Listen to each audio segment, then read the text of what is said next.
तो दोस्तों एक बार फिर से स्वागत है आपका हमारे YouTube channel Uttarakhand next exam में। मैं सागर ध्यानी आपके पास फिर लेकर पहुंचा हूं पशुधन प्रसार अधिकारी की मॉडल पेपर सेकंड को, जो कि आपके आने वाले एग्ज़ाम पशुधन प्रसार अधिकारी रेशम विभाग के लिए महत्वपूर्ण होने जाएगा। तो गाइस वीडियो को ज़्यादा लंबा नहीं खींचेंगे, वीडियो को शुरू करेंगे। शुरू करने से पहले वीडियो को लाइक, चैनल को सब्सक्राइब और बेल आइकन जरूर दबा दें ताकि प्रत्येक नोटिफिकेशन का पता आपको चलता रहे। गाइस मैं बात करूं कल के क्वेश्चंस की, तो जहां मैंने कल क्वेश्चन डाले हुए थे तो वहां एक क्वेश्चन मैंने पूछा हुआ था कि लाल सागर का रंग लाल क्यों दिखाई देता है। तो सभी जानते हैं कि उसका राइट आंसर था ट्राइकोडेस्मियम, है ना। और वहाँ पे दिए हैं काफ़ी ने, तो उनको मैं बहुत बहुत बधाइयाँ और शुभकामनाएं दूंगा कि आप इसी तरीके से आंसर देते रहे और आगे आने वाले एग्ज़ाम को आप क्वालिफाई ज़रूर करें।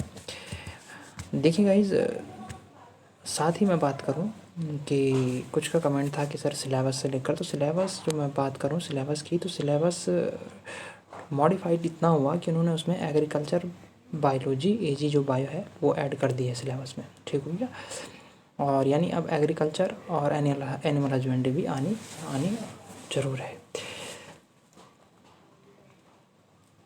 तो गाइस शुरू करते हैं वीडियो को। यहाँ पर चलिए पहले क्वेश्चन की ओर बढ़ते हैं। पहला क्वेश्चन है सही क्रम है। तो क्या सही क्रम है आपका? ये एक इम्प्लांटेशंस को लेकर के लिया गया है कि जब जाइगोट बनता है, यानी कि एग फर्टाइल होता है और फर्टाइल के बाद जाइगोट बनता है, तो जाइगोट के बाद कौन कौन सी स्टेजेज आती है या जाइगोट से कौन कौन सी स्टेजेज होती है, उसका इसमें उल्लेख किया गया है और एक क्रम दिया हुआ है। तो उस क्रम को आपने सही बताना है। तो जैसे पहला क्रम है आपका, जाइगोट से क्लीवेज होता है बोला, यानी जाइगोट के बाद विदलन होता है, फिर मोरुला बनता है, ब्लास्टुला, लास्ट में गैस्ट्रुला बनता है। नेक्स्ट है cleavage, zygote, morula, blastula, gastrula. उसका सी ऑप्शन है जाइगोट, मोरुला, ब्लास्टुला, क्लीवेज और गैस्ट्रुला, और डी है ऑल ऑफ द अबव। तो इसका जो राइट आंसर होगा गाइस वो है जाइगोट, ए ऑप्शन। जाइगोट के बाद क्लीवेज बनेगा, क्लीवेज के बाद मोरुला बनेगा, मोरुला के बाद ब्लास्टुला और ब्लास्टुला के बाद गैस्ट्रुला इसमें निर्माण होगा। देखिए क्या है कि जाइगोट होगा, जाइगोट क्लीवेज, यानी कि उसके बाद उसमें डिवीजन होगा और डिवीजन के बाद मोरुला बनता है, जो कि 4 से 8 सेल का स्ट्रक्चर होगा। उसके बाद ब्लास्टुला बनेगा, जो कि 16 से 16 तक का होगा, 16 से 32, इस तरह से ये डिवीजन होते रहते हैं। तो ये पूरा एक क्रम होता है, जाइगोट, क्लीवेज, मोरुला, ब्लास्टुला और गैस्ट्रुला। ऑप्शन नंबर ए आपका राइट हो जाएगा। नेक्स्ट है किस प्रजाति के पादप में पादप के संपूर्ण जीवन काल में केवल एक बार पुष्पन होता है। ऑप्शन दे रखे हैं मैंगो, जैकफ्रूट, पपाया और बैम्बू स्पीसीज। तो आपका राइट आंसर है बैम्बू स्पीसीज, यानी कि जो आपके बैम्बू की स्पीसीज होती है उसमें इस क्या होगा, जीवन काल में केवल एक ही बार पुष्पन होगा। नेक्स्ट क्वेश्चन की ओर बढ़ते हैं। अफीम पादप के किस भाग से ड्रग्स प्राप्त होता है? तो अफीम, देखिए अफीम यानी कि पेपेवर सेमनिफेरा, इसके जो वो भाग जिससे ड्रग्स प्राप्त किया जाता है या जिससे हम एक ड्रग्स प्राप्त करते हैं, वो भाग है लेटेक्स। लेटेक्स से हम ड्रग प्राप्त करते हैं। और ये आपके लिए एक और क्वेश्चन होगा, क्वेश्चन नंबर 3 पे ही, कि अफीम से जो ड्रग प्राप्त किया जाता है उसका नाम क्या है? कौन सा ड्रग्स अफीम से प्राप्त होता है वो आप ज़रूर इसमें बताएं।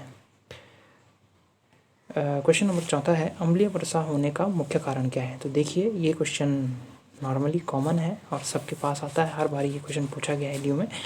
तो ये है नाइट्रस और सल्फर के ऑक्साइड्स, है ना, नाइट्रोजन और सल्फर के ऑक्साइड, यानी कि नाइट्रस ऑक्साइड और सल्फर ऑक्साइड, ये दोनों के दोनों इससे अम्लीय वर्षा का एक मुख्य कारण होता है। नेक्स्ट क्वेश्चन है national wild life protection act कब पारित हुआ? तो ये हुआ आपका 1972 में, 1972 में वाइल्ड लाइफ प्रोटेक्शन एक्ट बनाया गया। नेक्स्ट क्वेश्चन है क्लिनेफेल्टर सिंड्रोम में गुणसूत्रों की संख्या कितनी होती है? ये मोस्ट इंपॉर्टेंट है। देखिए 2 टाइप के क्वेश्चन आते हैं इसमें, एक आता है टर्नर सिंड्रोम और एक आता है क्लिनेफेल्टर सिंड्रोम। जहां हम बात करें क्लिनेफेल्टर सिंड्रोम की, तो इसमें गुणसूत्रों की संख्या क्या होती है, बढ़ जाती है, ठीक हो गया। तो यहाँ पे 47 हो जाती है गुणसूत्रों की संख्या। और कौन से गुणसूत्र?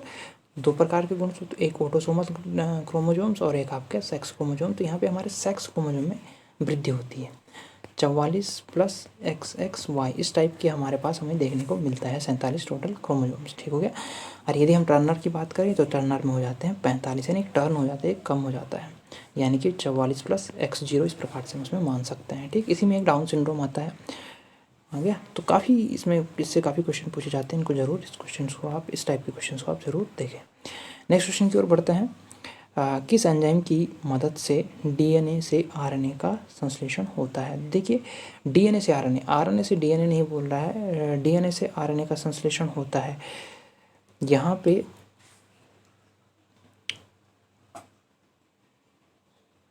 जो ऑप्शन है वह आपके पास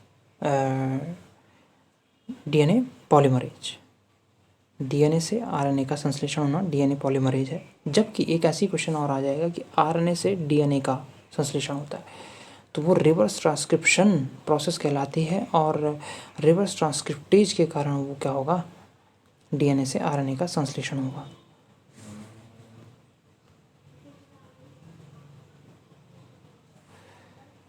ओकाजाकी खंड किस एंजाइम की मदद से जुड़ते हैं? तो ओकाजाकी खंड आपके जुड़ने का काम जो करता है वो है लाइगेज। DNA लाइगेज के कारण ओकाजाकी फ्रेगमेंट्स जुड़ते हैं। ये सभी आपको पता होना चाहिए। ओकाजाकी फ्रेगमेंट्स कहाँ बनते हैं, कैसे बनते हैं? देखिए जब DNA रेप्लिकेशन होता है, यानी कि DNA से संतति DNA का निर्माण होता है, तो उस दौरान जब DNA से DNA की कॉपी बनती है, उस दौरान ओकाजाकी फ्रेगमेंट्स बनते हैं, और ओकाजाकी फ्रेगमेंट्स को जोड़ने का काम करता है ligase, DNA ligase enzyme. Next question की ओर बढ़ते हैं गाइस। RS फैक्टर की खोज किसने की थी? तो RS फैक्टर देखिए ब्लड में प्रेजेंट या पाए जाने वाला एक फैक्टर है RS फैक्टर, जिससे हम पॉजिटिव और नेगेटिव का आइडिया लगाते हैं।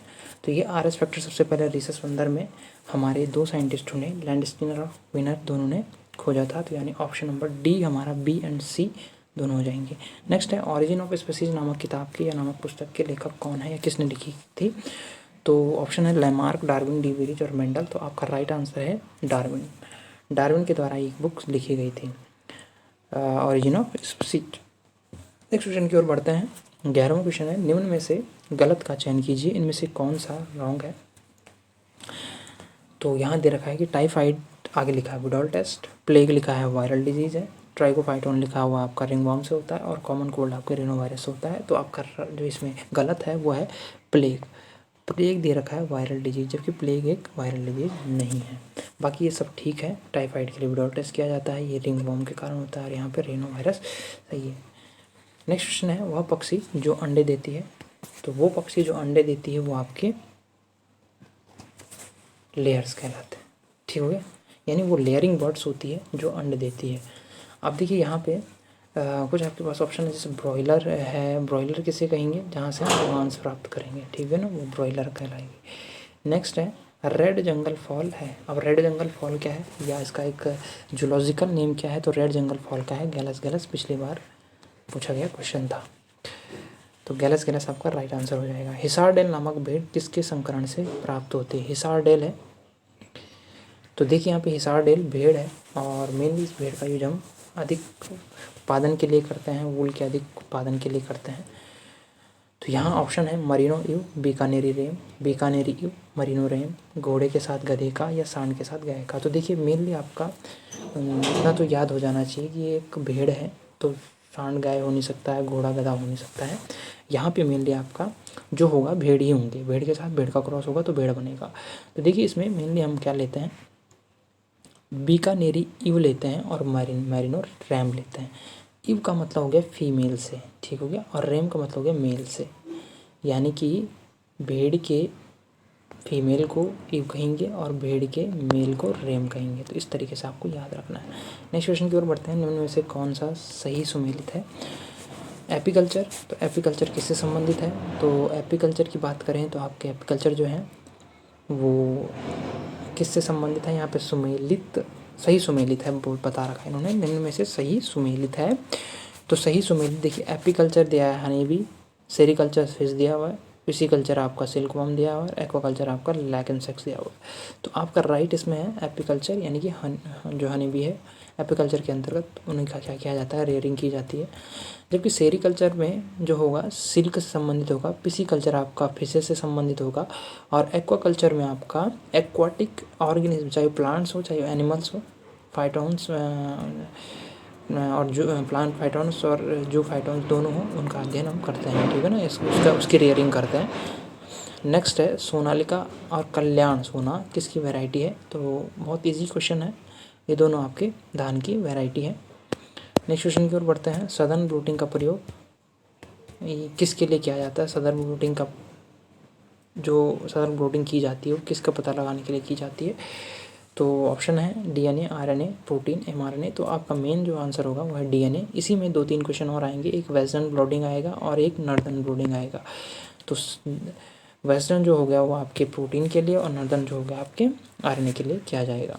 नेक्स्ट क्वेश्चन है जीएम क्रॉप क्या है, तो जीएम क्रॉप मेनली हमारा बायोटेक्नोलॉजी के थ्रू हम पढ़ते हैं जीएम क्रॉप्स को, जिसमें हम क्या करते हैं, जिसकी जीनी संरचना में परिवर्तन करके क्या किए जाते हैं, जो बनाए जाते हैं, मॉडिफाइड करके बनाए जाते हैं। तो इसका जो आंसर होगा वो है जेनेटिकली मॉडिफाइड क्रॉप।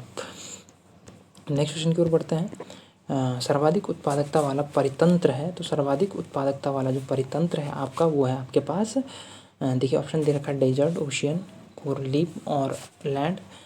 तो इसका 19वें का आंसर भी आप स्वयं देंगे। 19वें का आंसर आपको ऑप्शन कमेंट करना है कि कौन सा ऑप्शन आपका राइट होगा। इकोसिस्टम टर्म किसने दिया, तो ये आपके हैं एजे टेंसले के द्वारा इकोसिस्टम टर्म दिया गया या इकोसिस्टम सब प्रतिपादित किया गया। तो भाई होपफुली आपको वीडियो पसंद आया होगा। ऐसे बने रहने के लिए हमारे साथ चैनल को ज़रूर सब्सक्राइब करें और वीडियो को ज़्यादा से ज़्यादा शेयर करें। Okay guys, thank you, have a nice day.